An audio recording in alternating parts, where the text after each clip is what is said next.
Well, demonstrators, they are all angry over Iran's ailing economy. They conducted a sit-in today at Tehran's Grand Bazaar, with security forces ultimately firing tear gas and dispersing the demonstrators as the rest of the market shut down.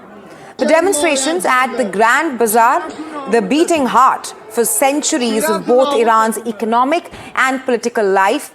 The demonstration there on your screen right now, that's the picture of the Grand Bazaar. It perhaps represents the latest signal that the demonstrations likely are to continue as the country's Rial, the currency, fell to a record low today. Already, the violence in the country has been going on. It's the 10th day today, and it has killed at least 35 people, with authorities detaining more than 1,200. Activists abroad say that human rights groups' demonstrations have now spread to 26 of Iran's 31 provinces since last week. The currency and rate depreciation, both these factors has now directly impacted what's available in stores and at what price. Let's tell you more about the economic situation there in Iran. Now, the average bottle of cooking oil has just doubled in price. Many have complained about shelves being empty in stores. Cheese and chicken prices also spiked, while imported rice has not been available in some shops. Meanwhile, the US President Donald Trump has warned that Iranian authorities would be hit very hard. That is, if the death toll rises, if the demonstrators are attacked. He said, and I quote him again, "We are watching it very closely. If they start killing people like they have in the past, I think they are going to get hit very hard by the United States of America." The demonstrations began peacefully on December 28th.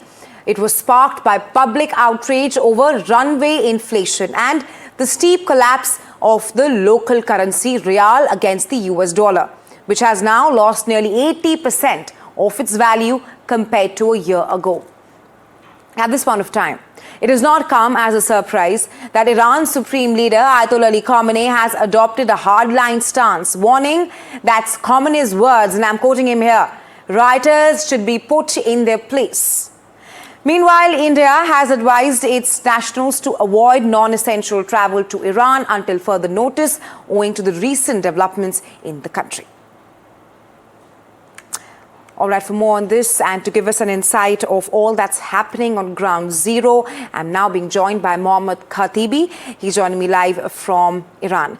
Mohammad, there are various reports doing the rounds regarding the reasons for the demonstrations in Iran. Either it's economic frustration, women's rights, or perhaps more freedom that the youth of Iran are demanding. But you're joining me live from Tehran. I want to ask you, are the demonstrations, the unrest in Iran, more than just about the economy? Is there more to it?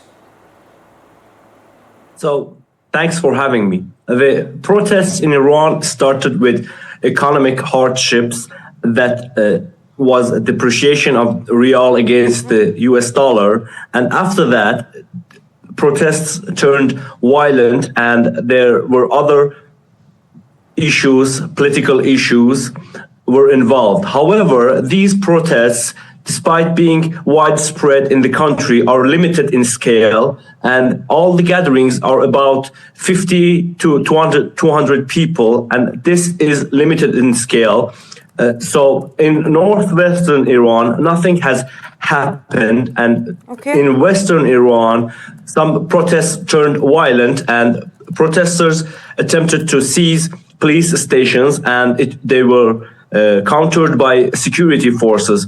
In Tehran, as you said, some merchants and traders in Grand Bazaar stopped working and demanded change. So the protesters are demanding... Mohammed, you say that the demonstrations are not large, but 35 protesters have been killed in Iran so far. I also want to ask you that the US president has announced intervention. He has warned Iranian leaders there if more demonstrators die.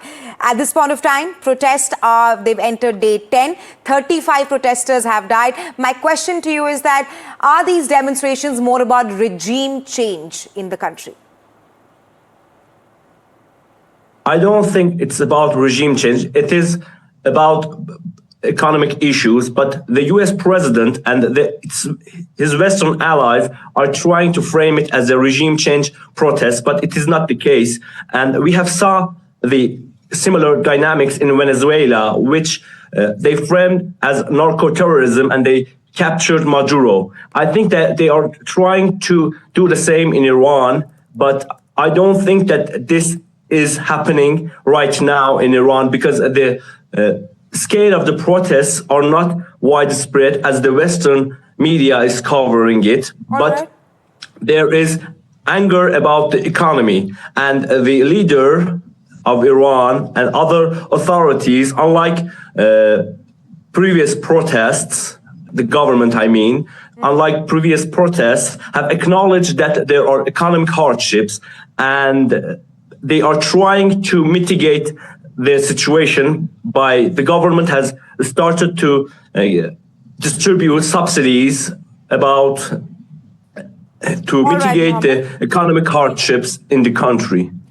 Right, but the Supreme Leader Ayatollah Ali Khamenei has clearly issued a warning to the rioters. You say it's not about the regime change, but these demonstrations are happening by the Iranians who are living in the country, who are tired of a economic situation of Iran. Number two, about corruption and how certain people who belong to the top echelons of Iran are rather living a great life. They're not facing any hardships, but the commoners there have come out on the streets. So perhaps at this point of time, it is more than just the economic situation.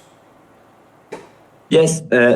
So the leader talked about the rioters, but he also talked about the peaceful protesters. He put a difference between the rioters and the people who are angry with the government.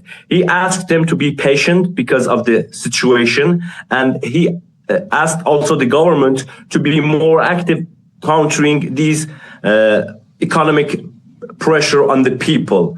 So mainly the problems are because of the US sanctions and the unilateral sanctions on Iran, and these economic hardships are not just because of the inability of the government to govern, but it's because the sanctions and the unilateral sanctions against Iran imposed by United States and its allies. So when Trump talks about protecting Iranian protesters, we should not forget that in June last year, the United States helped Israel to attack Iran and violated Iran's national and sovereign territory. And this is just another game by the United States to pressure the governments to back down about the nuclear issue and other related issues. Right, Mohammed, but the demonstrations don't seem to come to an end. We'll wait and see how the situation pans out. Thanks for joining us. Let's now tell you why has Iran erupted into these massive demonstrations that we're seeing. It's day 10 of the protests in Iran. Number one, economic stagnation in the country.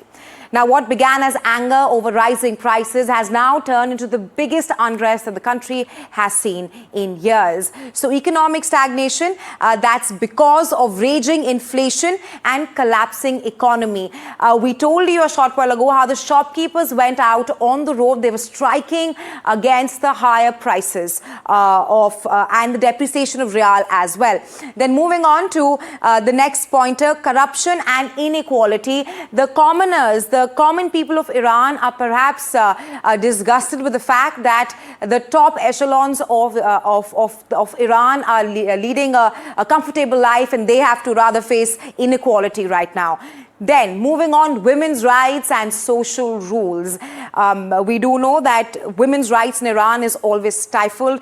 This is the largest protest that Iran is witnessing after the 2022 protest that was due to Mahsa Amini's death. And lastly, young population of Iran are perhaps demanding change. They want more freedom in the country. And these are some of the few pointers due to which Iran has erupted again.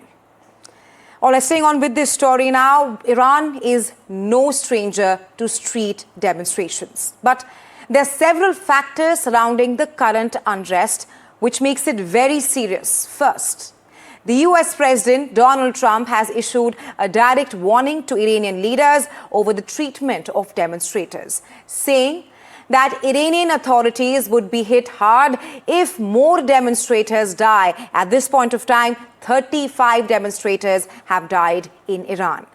At this point of time, Washington is clearly signaling that the United States of America is locked and loaded. And this warning by Trump, it comes after the US Special Forces operation targeting Nicolas Maduro. And now, ladies and gentlemen, such direct and potential threats from a sitting US president while demonstrations are ongoing are highly unusual, and it could embolden the demonstrators there. At this point of time, it is not only the economic situation which is the reason for the public anger. Many ordinary Iranians believe that certain officials and their relatives benefit from sanctions through special arrangements. But apart from anger due to rising prices and corruption, slogans were also being raised against Iran's supreme leader, Ayatollah Ali Khamenei, because Khamenei at this point of time has again become a central feature of demonstrations. Experts believe that the current demonstrations in Iran and the situation we are witnessing today could have major serious consequences than the protests in 2022. And Iran's government is widely seen as being at its weakest point in decades. All right, days after the US captured Venezuelan President Nicolas Maduro, Trump he was rather seen holding a signed "Make Iran Great Again" cap in a photo alongside Republican Senator Lindsey Graham. Coming on the heels of Maduro's capture, this image, which you see on your screens right now with that hat which says "Make Iran Great Again," has rather set off a buzz, with speculation rife that Iran could now be in Washington's crosshairs. But this is not just noise or conjuncture, if credible reports are to be believed.